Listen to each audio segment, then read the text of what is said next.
বল পচা, কেমন আছিস? এই চলে যাচ্ছে কোনো রকম।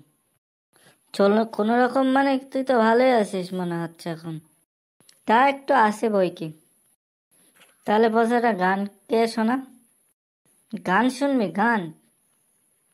হ্যাঁ, একটা গান শুনবো। তাহলে একটা ভালো দেখেই গান করি আর কি। হ্যাঁ কর দেখি ভালো দেখে গান। তাহলে শুরু করলাম কিন্তু। হ্যাঁ হ্যাঁ, শুরু কর তাড়াতাড়ি। বাদাম বাদাম, তারা কচা বাদাম। এ আবার তোর কিরকম গান? এ আবার গানের মধ্যে পড়ে না, কে তো কবিতা বলছিস? এই গান সব থেকে এখন ভাইরাল গান, তুই এরকম বলতে পারলি? শুরু কর আরেকবার শুরু কর। বাদাম বাদাম, কাঁচা বাদাম। তোরা গান করতে হবে না, আমি বাড়ির দিকে যাচ্ছি। আর গান শুনতে ভালো লাগছে না।